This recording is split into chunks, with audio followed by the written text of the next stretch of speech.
कि आओ मिलजुल के रहें देश में रहने वालों, एक ही हार में गूंथे हुए फूलों की तरह। आकाश मेरे मुल्क में ऐसी फ़िज़ा बने, मंदिर जले तो रंज मुसलमान को भी हो, और मस्जिद की होने पाए ना पामाल आबरू, इसकी फ़िक्र मंदिर के निगहबान को भी हो। कबीर साहब का कबीरा खड़ा बाजार में मांगे सबकी खैर, ना काहू से दोस्ती ना काहू से बैर। कि आओ मिलजुल के रहें देश में रहने वालों, एक ही हार में गूंथे हुए फूलों की तरह। आकाश मेरे मुल्क में ऐसी फ़िज़ा बने, मंदिर जले तो रंज मुसलमान को भी हो, और मस्जिद की होने पाए ना पामाल आबरू, इसकी फ़िक्र मंदिर के निगहबान को भी हो। मुक्ति का धाम छोड़ के इस दर नहीं आते, और गंगा में डूबकर कभी छप्पर नहीं आते। कुछ तो कशिश जरूर थी इस सर जमीन में, वरना कबीर काशी से मगहर नहीं आते। क्या बात है। फिलहाल हम कबीर पंथ नगर में हैं और यहाँ पे ये कबीर जी की समाधि स्थल एवं मजार भी है। कबीर जो है उनका पूरा कर्म भूमि बनारस रहा हो, लेकिन अंतिम समय में जब उनका मरण अवस्था आया, जब उन्हें इस दुनिया को अलविदा कहना था, उस दौर में वो यहाँ पर चले आए। जब कबीर ने इस दुनिया को छोड़ा था तो मुसलमानों का मानना था कि उनका हमारे रीति रिवाज से उनका अंतिम संस्कार होना चाहिए, वहीं हिंदू अपने रीति रिवाज से करना चाहते थे। उस समय के अलग अलग किस्से और कहानी है। हमने अभी फ़िलहाल पुजारी से भी बात करी, उन चीज़ों को समझने की कोशिश करी। हमारे साथ यहाँ पे जो मज़ार पे हैं वो इनको देखते हैं और समझते हैं, यही यहाँ के सब कुछ हैं। क्या नाम है सर आपका? हमारा नाम खादिम हुसैन अंसारी है।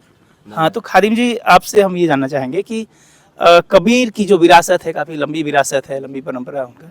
तो हमने यहाँ पे देखा कि बगल में जो है कि समाधि स्थल है और यहाँ पे मज़ार भी है। क्या माजरा है सर? कबीर साहब को मानने वाले तो सभी धर्म जात के लोग हैं, और जो कबीर साहब का कहना है कि कबीरा खड़ा बाजार में मांगे सबकी खैर, ना काहू से दोस्ती ना काहू से बैर। कबीर सबके हैं और किसी के नहीं हैं। जिसमें अच्छाइयाँ हैं वो कबीर के हैं, और जिसमें बुराइयाँ वो कबीर के नहीं हैं, उनके कबीर नहीं हैं। यही बात रही है। और जहाँ तक मानने का सवाल है तो पूरे विश्व में कहीं ना कहीं कबीर मठ बना हुआ है। तो अभी कहाँ कहा जाए कि कौन क्यों बना, कैसे बना, जिसकी जहाँ श्रद्धा रही है वही बनाया है।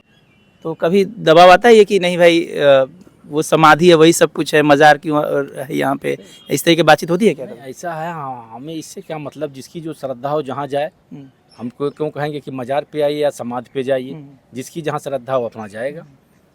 इस जगह को आप कैसे देखते हैं? यहाँ पे पूर्व प्रधानमंत्री इंदिरा गांधी भी आ चुकी है, यहाँ पे वर्तमान देश के प्रधानमंत्री नरेंद्र मोदी भी आ चुके हैं।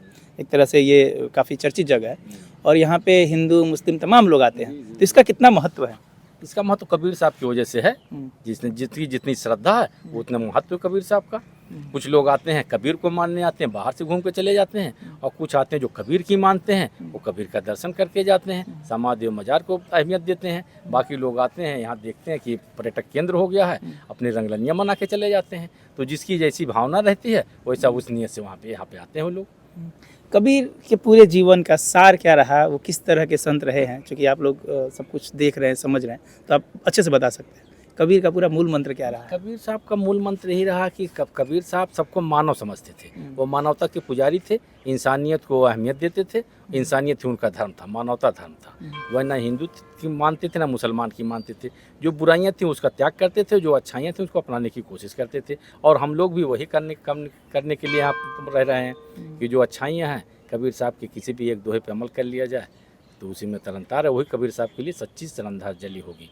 और कबीर को मानने वाला तो पूरा संसार, लेकिन कबीर की बहुत कम ही लोग मानते हैं। और आज कबीर की मानने की ज़रूरत है, कबीर को मानने की कम ज़रूरत है। जब कबीर की हम मान लेंगे तो कबीर को ऑटोमेटिक मान लिया। थोड़ा एक्सप्लेन करिएगा कबीर की और कबीर को, इसका थोड़ा क्लियर फिर से करिए। कबीर को मानने से हमें कुछ नहीं मिलेगा, कबीर की मानने से हमें मिलेगा।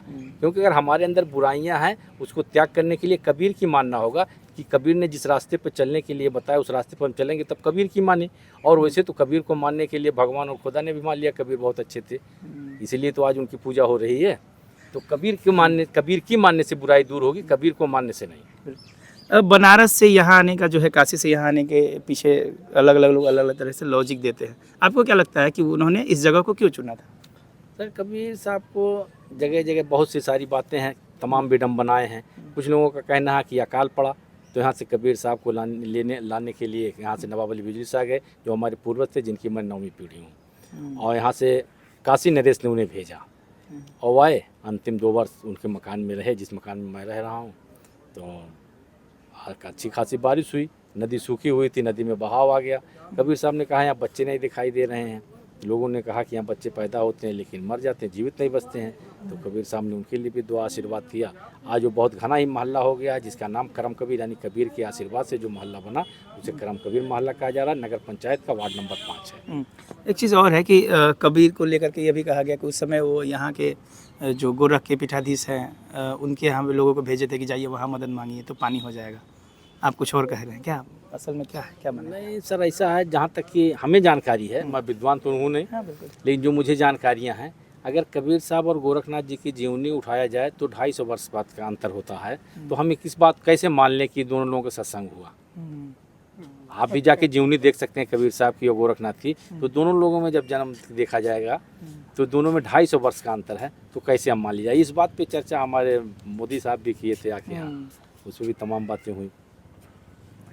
तो यहाँ पे जब मोदी जी आए होंगे तो आप मोदी जी की परंपरा उनकी चीज़ों को समझते रहे, तो वहाँ आने के बाद मोदी जी के आने के बाद यहाँ कुछ बदलाव हुआ क्या? हाँ, ये जो विकास कार्य चल रहा है ये मोदी जी के आने के बाद ही हुआ है। जो आप देख रहे हैं पीछे बना हुआ है, रिसर्च सेंटर बना हुआ है, ये सब मोदी जी की देन है।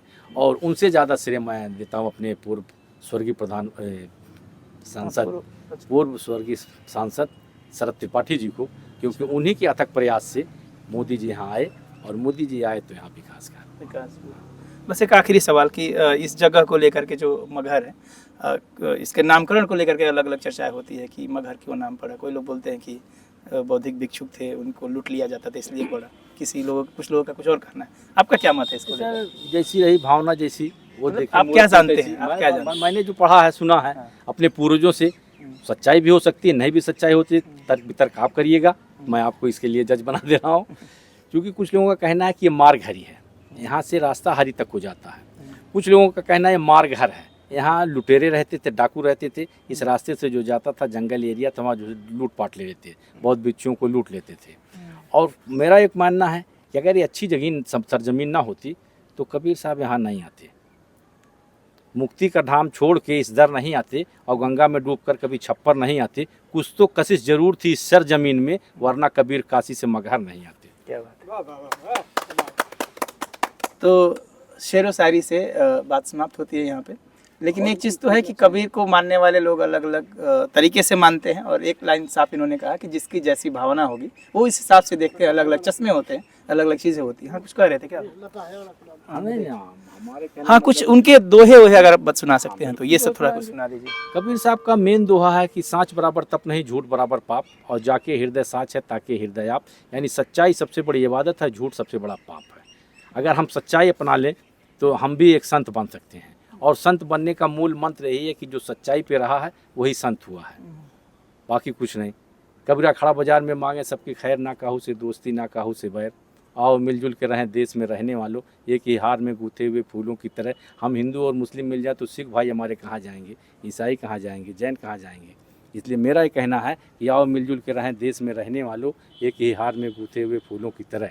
आकाश मेरे मुल्क में ऐसी फ़ज़ा बने, मंदिर जले तो रंज मुसलमान को भी हो, और मस्जिद की होने पाए ना पामाल आबरू, इसकी फ़िक्र मंदिर के निगहबान को भी हो। और चलते चलते लास्ट में कहना चाह रहा हूँ कि आओ अपने जहनों में घोलें प्यार का अमृत, क्या मिलेगा नफ़रत की तलखियाँ बढ़ाने से। आप हिंदू हैं, मैं मुस्लिम हूँ, सिख हैं, ईसाई हैं, इससे कुछ नहीं मिलेगा। मोहब्बत घोरिए जहनों में। तो ये खादिम हुसैन अंसारी है, ये साफ साफ कहते हैं कि हम उनके कर्मों पे बात करें, उन्होंने जो कहा उस पर बात करें, ना कि उनकी पूजा अर्चना और उन चीज़ों में ना जाए। कि कबीर शुरू से इसके मुखालफत करते रहे, इसके खिलाफ रहे। उनका था कि जो चीज़ें वो कह गए हैं उनके हिसाब से अगर हम करते हैं तो कबीर को सच्ची तरीके से उन्हें याद कर सकते हैं, उनकी परंपरा को आगे बढ़ा सकते हैं। मैं विमल कुमार।